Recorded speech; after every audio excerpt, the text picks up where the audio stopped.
High creatinine को reduce करने के लिए हम क्या क्या घर पे कर सकते हैं, होम रेमेडीज़ के बारे में चर्चा करेंगे। मैं doctor Puneet Dhawan. Creatinine blood में बनने वाला वेस्ट मटेरियल है। ये ब्लड में तब बनता है जब किडनी जो होती है वो सही से काम नहीं कर रही होती है। ऐसे में क्रेटिनाइन बढ़ने लग जाता है और बॉडी में कई तरह की समस्याएं जैसे कि थकान, भूख नहीं लगती पेशेंट्स को, खाने में टेस्ट का ना आना, टेस्टलेसनेस हो जाती है, चक्कर आने लग जाते हैं कई बार पेशेंट्स को, मस्कुलर पेन बहुत सी बार होता है। इस तरह की प्रॉब्लम्स जो होती हैं वो बड़ी कॉमन होती हैं।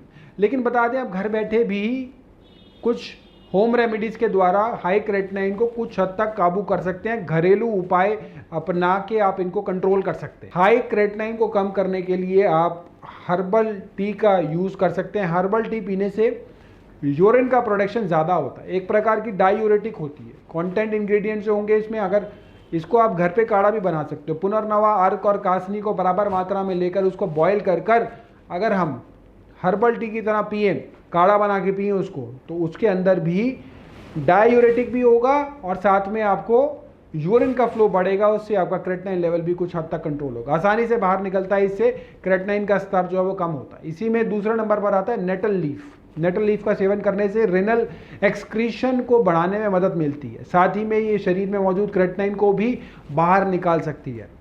नेटल लीफ में हिस्टामिन नाम का कंपाउंड होता है जो किडनी में पहुंचकर ब्लड सर्कुलेशन को बढ़ाता है। इससे यूरिन फिल्ट्रेशन बढ़ता है और हाई क्रेटिनाइन को काबू करने में मदद मिल सकती है। हाई क्रेटिनाइन को कम करने का एक तरीका है साल्विया। बता दें कि साल्विया एक तरीके की हर्ब होती है जो ग्लोमेरुलर फिल्ट्रेशन रेट को बढ़ाने में मदद करती है और क्रेटिनाइन को बॉडी से बाहर भी निकालती है। साल्विया में लिथोस्पर्मेट भी होता है जिसके सेवन करने से रीनल फंक्शन को बढ़ाने में मदद मिलती है।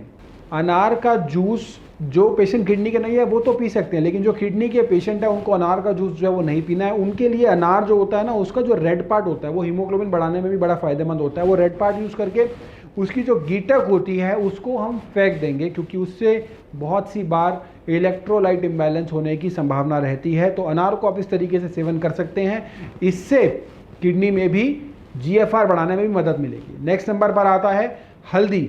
हल्दी का इस्तेमाल सबसे ज़्यादा आयुर्वेद में किया जाता है। इसमें एंटी इन्फ्लेमेटरी, एंटीऑक्सीडेंट प्रॉपर्टीज़ होती हैं। ऐसे में इसका सेवन करने से किडनी में अगर सूजन आ रही है, ऑक्सीडेटिव स्ट्रेस को कम करने में मदद मिल सकती है। दूध में हल्दी मिलाकर लेने से भी फ़ायदा होता है, लेकिन ये देखना पड़ेगा कि दूध आप ले सकते हैं या नहीं। बहुत सी बार डेयरी प्रोडक्ट्स में से हम कई सारे पेशेंट्स को दूध अलाउ करते हैं, तो दूध में हल्दी मिलाकर कम मात्रा में अगर लेते हैं तो वो क्रेटिनाइन लेवल को कम करने में बहुत ज़्यादा फायदेमंद हो सकता है। इसी के साथ अगर आपकी कोई भी समस्या है किडनी से रिलेटेड या और भी कोई आपकी समस्या है और आप आयुर्वेद में उसका समाधान चाहते हैं, तो आप नीचे कमेंट बॉक्स में जाकर अपना कमेंट छोड़ सकते हैं और साथ में नीचे दिए हुए नंबर्स पर कॉल करके हमारे डॉक्टर्स से निःशुल्क परामर्श भी ले सकते हैं।